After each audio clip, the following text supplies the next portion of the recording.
Ya, Assalamualaikum warahmatullahi wabarakatuh. Salam sejahtera dan selamat pagi. Alhamdulillah saat ini saya sudah bersama dengan orang nomor satu di Bola Mongondo. Beliau adalah Bupati Bapak Insinyur Limi Mokorompit, Magister Manajemen. Dan pada kesempatan ini kita akan banyak bicara, tapi dalam bentuk napatilas tentang perjalanan beliau, yang saya berikan judul Napatilas Seorang Limi Mokorompit dari SPMA Kalase 85, dan saat ini dipercayakan oleh pemerintah menjadi pejabat Gubernur Bola Mongondo. Assalamualaikum warahmatullahi wabarakatuh, Pak. Waalaikumsalam warahmatullahi wabarakatuh. Salam sejahtera untuk kita semua. Ya, apa kabar ini?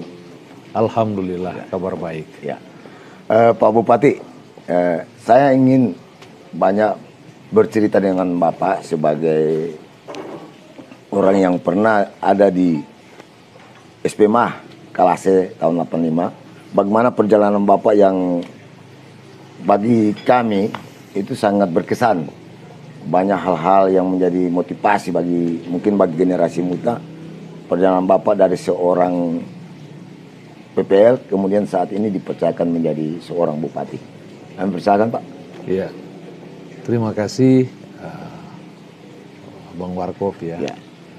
Sudah berkesempatan mampir ke pondok saya untuk kita bincang-bincang berkaitan dengan, tentu tidak lain adalah kita bicara tentang pengalaman kita, sekolah kita, dan bagaimana pengabdian kita sebagai seorang ASN. Terutama ke Bola Mongondo, di mana tempat saya saat ini bertugas. Kalau kita mau lihat ke belakang lagi tentang perjalanan, saya kira kita sebagai sahabat pernah bersama-sama di Sekolah Pertanian Menengah Atas Manado Kalase. Saya kira perjalanan kita yang panjang, banyak lika-liku dalam menempuh pendidikan ya. Tapi intinya adalah bahwa dari sekolah itulah kita dibentuk. Baik karakter building kita, kemudian ilmu kita, yang kita harus akui bahwa ilmu-ilmu yang kita dapatkan di bangku sekolah SPMA itu lebih ke ilmu-ilmu praktisi.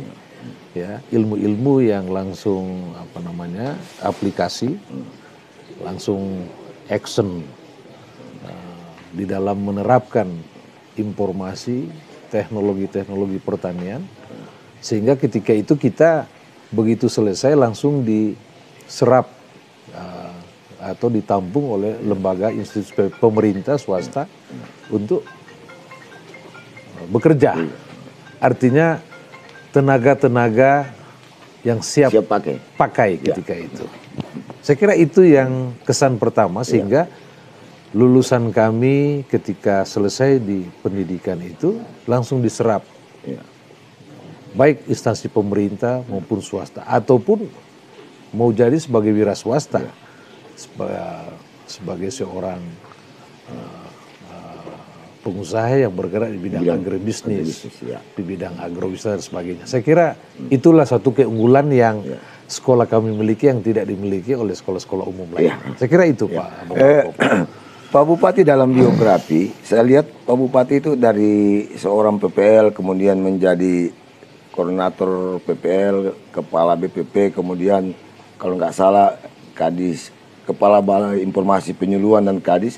Artinya terstruktur sangat apik, dan ini mungkin menjadi satu modal ketika Bapak misal sekarang dipercayakan sebagai Bola Mongondo yang potensi pertanian sangat mayoritas. Iya.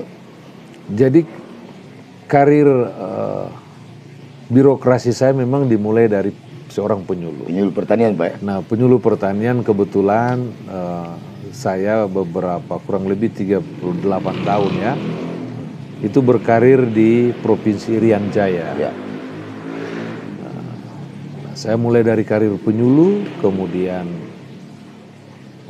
mengabdi ke lapangan, ditempatkan di desa tentu, atau kampung, perkampungan dalam rangka membina, mendidik para petani kita melalui wadah kelompok-kelompok tani. Nah dari sanalah saya, karir birokrasi saya rupanya menanjak. Dari seorang penyuluh menjadi koordinator penyuluh, dipercaya sebagai kepala Balai Penyuluhan Pertanian Kecamatan. Lantas kemudian dipercayakan sebagai kepala dinas cabang kecamatan, kabupaten yang ada di kecamatan. Lantas kemudian jadi kepala Balai Informasi Penyuluhan Pertanian.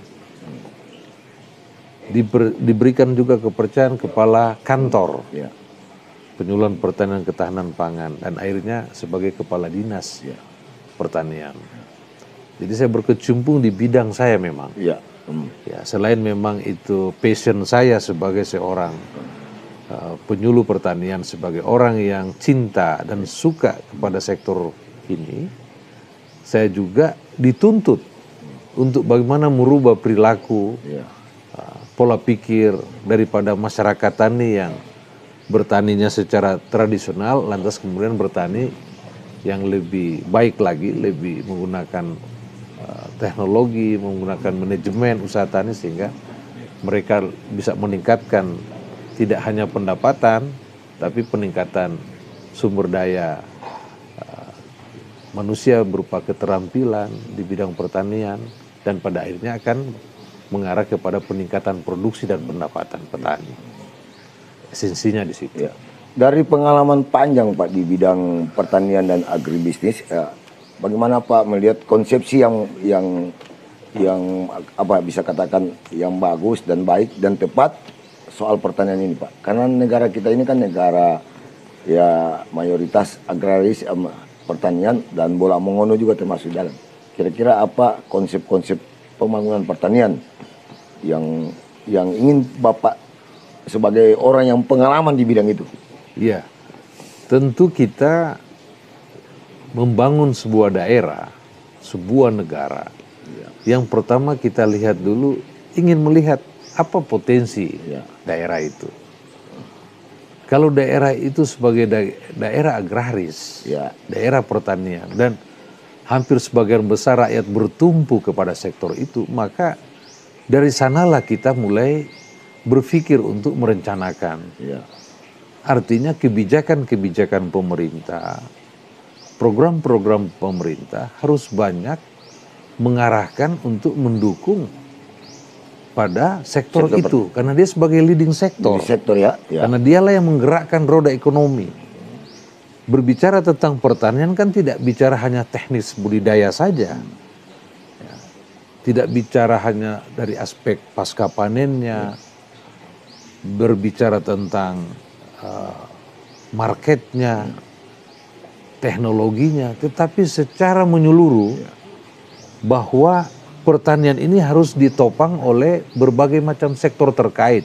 Infrastruktur misalnya, contoh jalan usaha tani, irigasi, bendungannya harus bagus, airnya harus tersedia, agar supaya pembangunan pertanian itu, petani itu dimudahkan dari sisi akses terhadap memperoleh air irigasi agar sawahnya bagus, kemudian jalan agar supaya hasil-hasil mereka dari pedesaan itu bisa terangkut ke pasar, terangkut ke kota.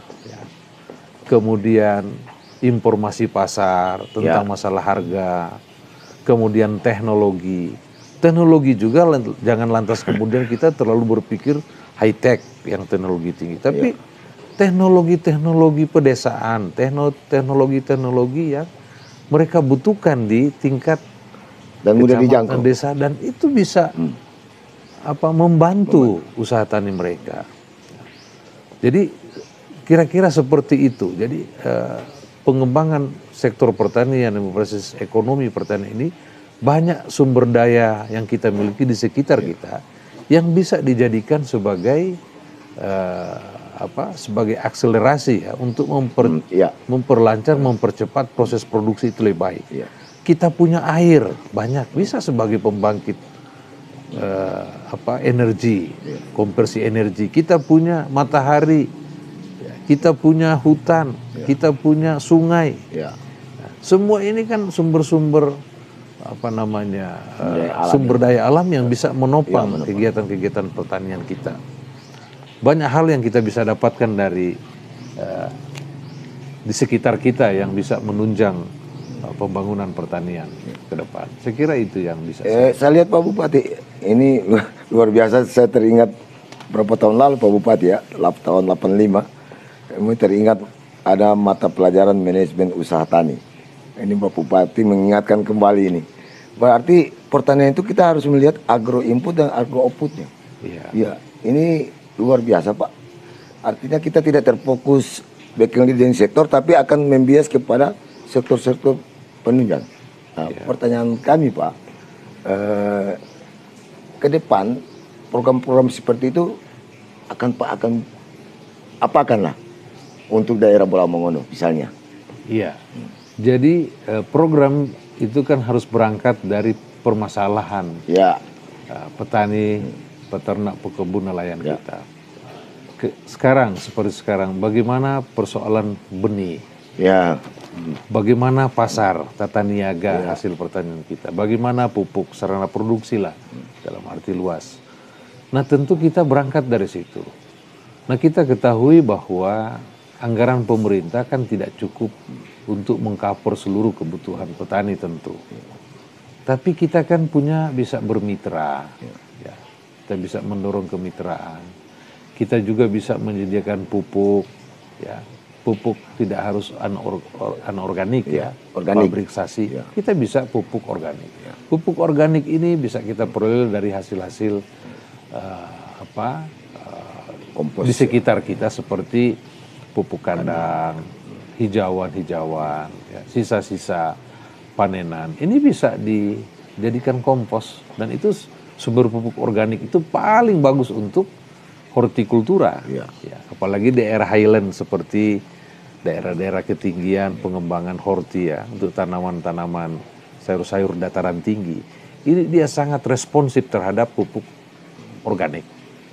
Dan lebih disarankan menggunakan pupuk lebih ramah lingkungan.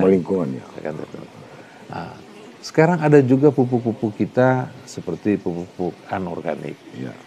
Anorganik ini pupuk pabrik yang memang saat ini kita seperti Ponska, urea. Nah saya pikir input produksi itu siapapun dia petani mengharapkan agar biaya produksi ini kan harusnya rendah tidak tinggi. Sehingga produksinya bisa. Nah, biaya produksi harus pupuk dan juga kita punya pupuk subsidi, tapi juga kita punya pupuk non subsidi. Ketersediaan pupuk juga kan ini secara regulasi diatur oleh pemerintah, tapi juga sektor-sektor lain seperti horti juga membutuhkan pupuk. Makanya ada pupuk-pupuk organik non subsidi juga.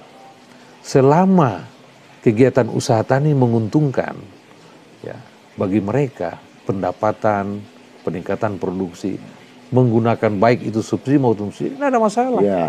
Yang penting dia diuntungkan. Petani mau non subsidi pun juga tidak kalau karena tidak mungkin semua pupuk itu disubsidi. Ada beberapa pupuk yang disubsidi, ada yang memang yang tidak. Nah, kemudian kita lebih mendorong pupuk-pupuk organik. Pupuk organik yang dari alam tersedia, ada juga buatan, berupa pupuk padat, pupuk cair. Selama ini bisa memberikan peningkatan produksi, saya pikir itu akan menjadi prioritas saya ke depan. Untuk agar disediakan dalam jumlah cukup sehingga akses petani terhadap sarana produksi ini akan terjamin dan terjaga. Ya betul, Pak Bupati. Pak Bupati harus membuka akses, itu yang paling utama. Memang kalau bicara pertanian dengan Bupati ini, beliau adalah seorang SPMA, basic juga pertanian, luar biasa. Ini di luar konteks Pak Bupati. Sekarang kan Pak Limi dipercayakan oleh pemerintah menjadi pejabat Bupati di Bola Mongondo. Pernahkah ada mimpi Pak hal-hal seperti ini? Saya tidak pernah menyangka dan mengira saya bisa menjadi pejabat bupati. Walaupun memang 2011 saya pernah ikut dalam kontestasi pilkada walaupun belum sempat beruntung ya. 2011 itu Pak? 2011 saya sebagai pemenang kedua dalam Pilkada 2011. Lantas kemudian saya mencoba kembali lagi 2017. Berarti dua kali? Dua kali saya maju, tapi ketika itu walaupun elektabilitas saya bagus, cuma saya tidak bisa mendapat partai untuk maju, dan waktu itu ruang bagi independen sudah tertutup karena waktunya sudah tidak tersedia. Tetapi tidak menghalangi saya untuk punya niat untuk bagaimana agar membangun. Membangun tidak harus jadi bupati. Iya. Yang penting di mana saja kita, kapan saja kita punya niat yang baik untuk membangun masyarakat, tentu sesuai dengan passion kita. Kalau kita sebagai seorang pengusaha, ya marilah kita jadi pengusaha yang baik. Kita sebagai seorang birokrasi, marilah menjadi seorang birokrasi pelayan yang baik. Nah, demikian juga kalau kita menjadi seorang politisi. Nah, saya tidak pernah bermimpi menjadi penjabat bupati. Tetapi di ujung pengabdian saya, di ujung karir birokrasi saya, dan berniat pensiun saya harus kembali ke Sulawesi Utara, ya ini mungkin satu anugerah Allah Subhanahu wa taala. Saya begitu memutuskan untuk kembali dan pensiun di daerah saya.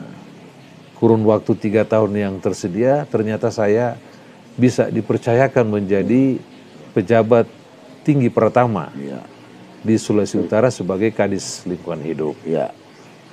Nah, kerja kurang lebih setahun sebagai pejabat tinggi pertama di provinsi, bekerja, kemudian memberikan pelayanan.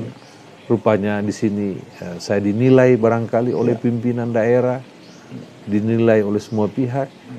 Mungkin saya pantas untuk dipercayakan menjadi penjabat bupati. Oleh karenanya amanah ini, titipan ini, kepercayaan ini saya harus jaga baik, dan saya harus buktikan kepada rakyat, buktikan kepada pimpinan daerah bahwa saya harus bekerja dengan baik. Sehingga sejak saya ditempatkan sebagai penjabat bupati, yang pertama saya harus menempati rumah dinas. Karena rumah itulah tempat kita berinteraksi, melakukan pelayanan kepada masyarakat kapan saja. Kemudian saya harus langsung mempelajari program-program kita, baik program-program di tahun anggaran ini, tahun anggaran kemarin, program-program kemarin, maupun yang akan datang. Dengan meminta masukan dari semua pihak. Baik itu dari masyarakat, tokoh masyarakat, tokoh adat, dari DPR, lembaga legislatif, kepada seluruh OPD, SKPD, data-data yang ada, itu akumulasi daripada seluruh informasi yang bisa dijadikan sebagai referensi saya. Sehingga saat ini saya bisa melaksanakan tugas itu dengan baik, dan secara bertahap kita akan lanjutkan pemerintahan yang sudah berjalan, yang sudah baik ini, program yang sudah baik ini kita akan teruskan dan kita akan tingkatkan di masa yang akan datang. Saya kira itu yang menjadi perhatian saya ke depan. Paling tidak penyelenggaraan pemerintahan harus berjalan dengan baik, keamanan daerah harus terjaga, ekonomi juga masyarakat harus maju ke depan, dan ke depan ini kita berusaha untuk supaya Bolang Mongondo akan menjadi kabupaten yang aman, yang damai, tapi juga ekonominya harus maju. Indeks pelayanan publik juga harus meningkat, ya. IPM kita juga harus baik ke depan. Nah, tentu semua pihak, semua stakeholder saya harapkan agar bisa membantu pemerintah di dalam mensukseskan dan menyalakan roda pemerintahan yang sama-sama kita cintai, terutama daerah kita Bolang Mongondo. Saya kira itu. Pak Bupati, saya kan katakanlah lebih sering lihat media. Banyak postingan-postingan yang saya lihat bahwa intensitas Pak Bupati terlalu tinggi di lapangan. Itu memotret lapangan. Apa hikmah yang Bapak dapat dari kegiatan-kegiatan ini? Kalau memang di media intensnya tinggi, sebetulnya itu kan memang tugas kita, kerja-kerja Ya, kerja-kerja kita untuk pelayanan. Nah, saya memang sejak saya bertugas, saya rajin turun karena pembangunan.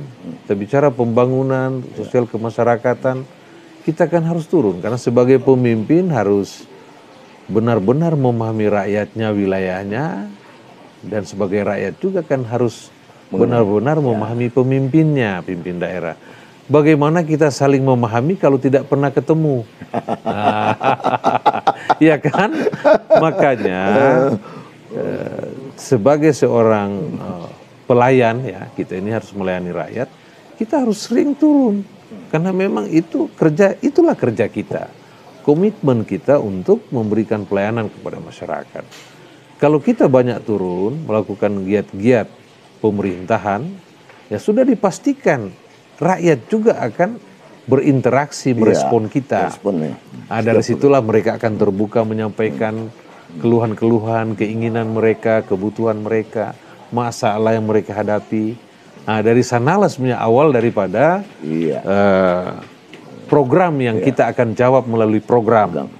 Sehingga program-program kita ke depan itu akan menjawab apa yang menjadi harapan mereka, apa yang menjadi keinginan dan kebutuhan mereka.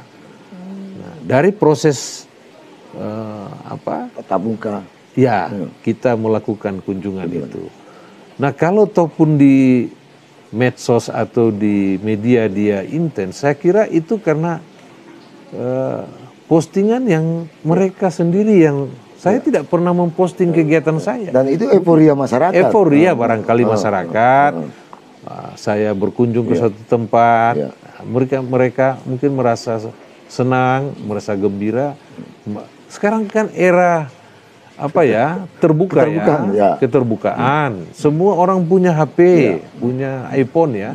Dia kapan saja, anytime dia bisa memposting berita apapun yang dia punya. Nah, kita juga tidak mungkin melarang mereka. Nah, cuma saya selalu bilang ya, kita harus memposting berita-berita yang harus beretika, harus berkarakter dan harus santun, agar tidak mencederai satu dengan yang lain. Nah, saya lihat setiap kegiatan saya di kunjungan-kunjungan kerja, banyak yang memposting itu, bahkan nyanyi pun orang. Ya, kelihatan masyarakat semangat itu. Kalau kita lihat semangat. Ya mungkin dari mereka saja. Saya tidak punya FB yang memposting, tidak.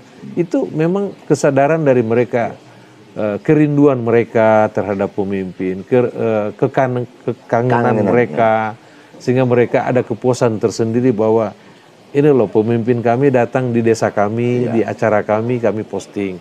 Dia sudah happy, senang. Dan disitulah sebetulnya esensi daripada pelayanan.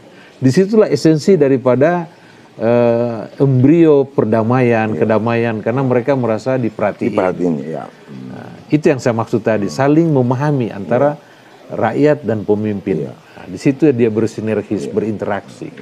Saya kira itu Pak Abang Warkop ya. Luar biasa. Memang kalau kami lihat di semangat masyarakat luar biasa itu.